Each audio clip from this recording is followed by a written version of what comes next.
Hello to everyone, welcome to K C Kukreja commerce academy. कैसे हैं आप सभी? होपफुली आप सभी अच्छे हों, जो अपने पेशेंट है उसको काफ़ी अच्छे से कवर कर रहे होंगे।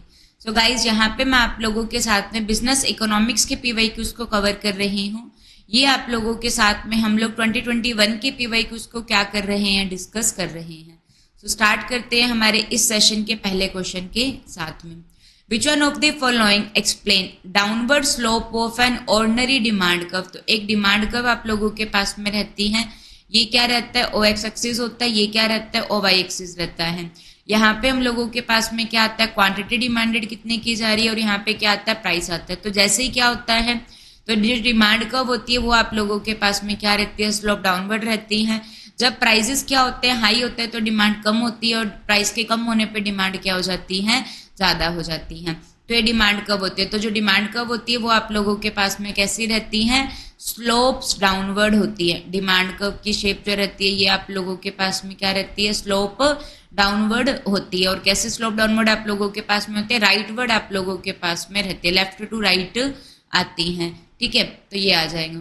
तो ही इसके क्या रीजन होते हैं? तो ये क्यों होती है डाउनवर्ड, ये क्यों होती है? तो इसके जो रीजन रहते हैं वो आप लोगों के पास में क्या क्या होते हैं, ऐसा क्यों होता है? सो ऑप्शन नंबर जो 3 रहेगा ये इसका आंसर हो जाएगा। इनकम इफेक्ट होता है। इनकम इफेक्ट का मतलब क्या होता है? यहाँ पे हम लोग बात करते हैं किससे? रियल इनकम से। एक हम लोगों के पास में क्या होती है? रियल इनकम होती है, और एक नॉमिनल इनकम होती है। नॉमिनल इनकम जस्ट हम लोगों के पास में 50,000 की इनकम हो रही है, वो रियल इनकम है। वो नॉमिनल इनकम है। 50,000 की इनकम हो रही है, वो नॉमिनल इनकम है। हम उससे कितनी गुड्स को परचेज कर पा रहे हैं वो आप लोगों के पास में क्या कहलाती है? रियल इनकम होती है। कितनी क्वांटिटी हम लोगों के पास में आ रही है। जैसे कि अगर प्राइस कम हो जाएगा तो ज्यादा गुड्स हम लोगों के पास में नहीं। फॉर एग्जाम्पल कि 1,000 रुपीज है हम लोगों के पास में, मैं 1,000 इनकम है। जब जो प्राइसेस है वो क्या 100 रुपीज केजी है, तो कितने केजी सामान आएगा? 10 केजी सामान आएगा, 10 केजी सामान आएगा। जब प्राइसेस क्या हो गए? 200 हो गए, तो ये हम लोगों के पास में 5 केजी आ जाएगा। तो ये जो 5 केजी है, 10 केजी है, ये क्या रहती है? रियल इनकम होती है। तो जब प्राइसेस बढ़ते हैं तो रियल इनकम कम हो जाती है, और प्राइसेस के कम होने पर रियल इनकम ज्यादा हो जाती है। तो एक रीजन होता है आप लोगों के पास में इनकम इफेक्ट। एक होता है हम लोगों के पास में सब्स्टिट्यूशन इफेक्ट। सब्स्टिट्यूशन इफेक्ट होता है। सब्स्टिट्यूशन इफेक्ट जो रहता है वो आप लोग को पता है क्या होता है? हम लोगों के पास में सब्स्टिट्यूट अवेलेबल होते हैं। टी को कॉफी के साथ में रिप्लेस कर सकते हैं। तो अगर टी के प्राइसेस इंक्रीज हो जाते हैं तो हम लोग कॉफी की डिमांड करना स्टार्ट कर देते हैं। तो ये भी एक रीजन है, सब्स्टिट्यूशन इफेक्ट, इनकम इफेक्ट। और थर्ड आप लोगों के पास में क्या होता है? Law of diminishing marginal utility, या फिर utility maximising behaviour of a consumer. तो law of diminishing marginal utility ये कहता है कि law of diminishing marginal utility आप लोगों को ये कहता है कि यहाँ पे क्या हो जाएगा कि जैसे जैसे हम लोग क्या करते हैं, सेम गुड्स को कंज्यूम करते रहते हैं, तो उससे मिलने वाली जो सेटिस्फेक्शन है वो क्या होती रहती है? कम होती रहती है। जैसे जैसे हम लोग क्या करते रहते हैं, और यूनिट को कंज्यूम करते रहते हैं, तो एक टाइम के बाद में जो मार्जिनल यूटिलिटी है वो क्या हो जाती है? कमोडिटी की क्या होनी स्टार्ट हो जाती है? कम होनी स्टार्ट हो जाती है। जो मार्जिनल यूटिलिटी है वो कैसी हो जाती है? डिक्रीज होना स्टार्ट हो जाती है। तो मार्जिनल यूटिलिटी क्या होती है? कम होती रहती है। ठीक है, तो हम लोग तभी प्रोडक्ट को खरीदेंगे ना जब प्राइस क्या होगा? कम होगा। तो प्राइस कम होगा और यूटिलिटी भी कम मिल रही है, तो हम लोग कब खरीदेंगे? जब प्राइस क्या होगा? कम होगा, तभी खरीदेंगे, अदरवाइज नहीं खरीदेंगे। तो ये भी एक रीजन है किस चीज का? डाउन डिमांड कर्व के स्लोप डाउनवर्ड का। तो real income, income effect, substitution effect, और law of diminishing margin utility. और एक आप लोग के पास में एक रीजन आता है entry of the new buyer. जब क्या होता है कि प्राइस कम हो जाता है तो नए लोग भी खरीदना स्टार्ट कर देते हैं उस प्रोडक्ट को, जो नहीं खरीद पा रहे वो भी खरीदना स्टार्ट कर देते हैं। तो प्राइस कम तो डिमांड ज्यादा। ठीक है, सो ये आप लोगों के पास में आता है। डिमांड कर्व स्लोप डाउनवर्ड के 3 रीजन होते हैं, 3-4 रीजन होते हैं। ठीक है, move to the next question. Match the list 1 with the list 2। तो ये ऑब्जेक्टिव है बिजनेस के। लॉन्ग रन सर्वाइवल, फ्यूचर में लॉन्ग रन सर्वाइव करना है। सेल्स रेवेन्यू मैक्सिमाइजेशन, रेवेन्यू को बढ़ाना है। Growth rate maximisation and managerial utility function.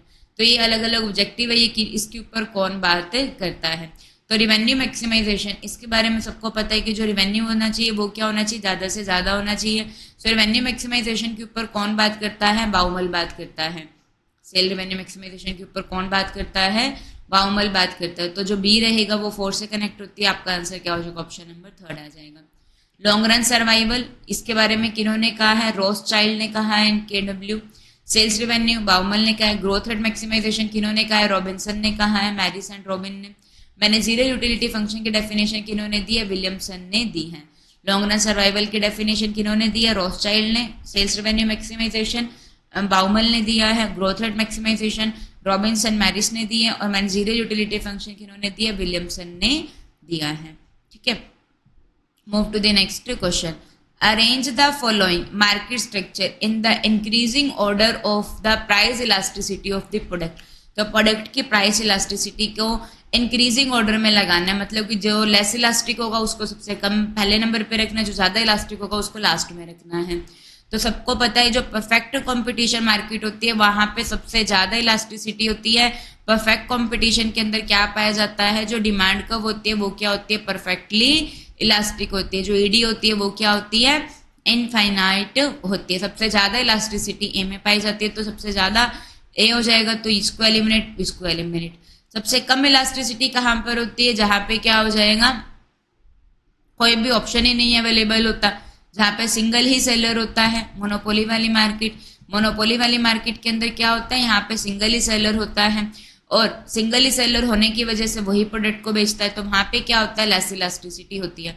Monopoly वाली फर्म क्या होती है, जहां पे जो डिमांड कर्व रहती है वो आप लोगों के पास में क्या रहती है, ईडी क्या होती है, लेस देन 1 होती है। या हम लोग बोलेंगे कि जो ईडी होती है ये क्या होती है, स्टिपर शेप की होती है। ईडी क्या होती है, स्टिपर होता है, लेस देन 1 होती है, लेस इलास्टिक होती है। ठीक है, तो ऑप्शन नंबर जो सेकंड रहेगा ये इसका आंसर आ जाएगा। क्लियर हो जाएगा। सो सबसे कम इलास्टिसिटी मोनोपोली में होती है, सबसे ज्यादा परफेक्ट कंपटीशन में होती है। सबसे पहले मोनोपोली के अंदर लेस इलास्टिक, उसके बाद में मोनोपोली जहाँ पे सिंगल सेलर पाया जाता है। एक मार्केट स्ट्रक्चर होती है डिओपोली। डिओपोली क्या होती है, जहाँ पे क्या पाए जाते हैं, 2 सेलर पाए जाते हैं, वो डिओपोली वाली मार्केट हो जाएगी, तो वहां पे से थोड़ी सी ज्यादा इलास्टिसिटी आ जाएंगे। फिर ओलिगोपोली वाली मार्केट क्या होती है, जहां पे फ्यू सेलर्स पाए जाते हैं।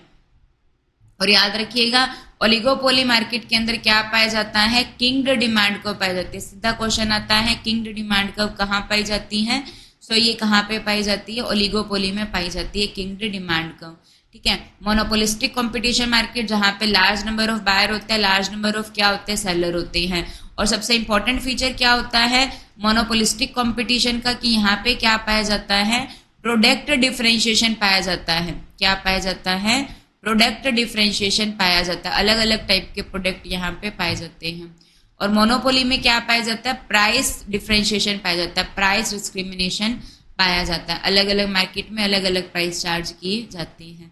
ठीक है, सो यहाँ पे ऑप्शन नंबर जो सेकंड है इसका आंसर हो जाएगा। मोनोपोली में कम इलास्टिसिटी, फिर उसके थोड़ी सी ज्यादा डिओपोली में, फिर ओलिगोपोली में, फिर मोनोपोलिस्टिक कंपटीशन सबसे ज्यादा इलास्टिसिटी परफेक्ट कंपटीशन में ही होती है। और मोनोपोलिस्टिक कंपटीशन के अंदर क्या रहता है, मोनोपोलिस्टिक कंपटीशन में जो ईडी रहती है वो क्या होती है, ग्रेटर देन 1 होती है। फ्लैटर शेप इसकी क्या है कही जाती है। मेनली 3 की ही बात की जाती है। परफेक्ट कंपटीशन में परफेक्टली इलास्टिक होती है, मोनोपोली में लेस देन 1 होती है, और मोनोपोलिस्टिक कंपटीशन में ग्रेटर देन 1 होती है। ओलिगोपोली में किंग डिमांड कर्व पाई जाती है। ठीक है, move to the next question. Statement 1 and statement 2। If the firm are disproportionately powerful, जो फर्म है वो क्या है, डिसप्रपोर्शनेटली पावरफुल है। तो जो मार्केट लीडर होते हैं वो क्या करते हैं, मेक द फर्स्ट मूव। तो जो मार्केट लीडर होगा वो पहला मूव करेगा और कैप्चर कर लेगा 2/3 of the market share, while the follower get only 1/3 of the market share. अगर डिसप्रपोर्शनेटली पावरफुल है तो यही होगा कि जो लीडर होगा वो पहले मूव कर जाएगा और लगभग 2/3 मार्केट शेयर को कवर कर लेगा, जो बाकी उसको फॉलो कर रहा है वो 1/3 को कवर करेगा। ओलिगोपोलिस्टिक जहाँ पे फ्यू सेलर होते हैं तो वो ओलिगोपोली वाली मार्केट होती है। तो जो ओलिगोपोलिस्ट फर्म होती है वो डू बेटर बाय कोऑपरेटिंग, वो कोऑपरेट करके ज्यादा करती है than following it dominant strategy को फॉलो करने की बजाय अगर वो कोऑपरेट करके करती है तो क्या होता है, ज़्यादा सही होता है। और जहाँ पे फर्म्स मिलकर काम करती है तो उस टाइप के ओलिगोपोली को क्या कहा जाता है, कोलिसिव ओलिगोपोली कहा जाता है। जहाँ पे फर्म मिलकर काम करती है तो वो कोलिसिव ओलिगोपोली होता है, और जहाँ पे मिलकर काम नहीं करती हैं वो आप लोगों के पास में क्या रहता है, नॉन कोलिसिव ओलिगोपोली होती है। ठीक है, और ये आप लोगों के पास में 26 नवंबर की शिफ्ट 1 के क्वेश्चन है। ठीक है, सो ये हम लोग अपने नेक्स्ट पार्ट में कवर करते हैं। So thank you to everyone.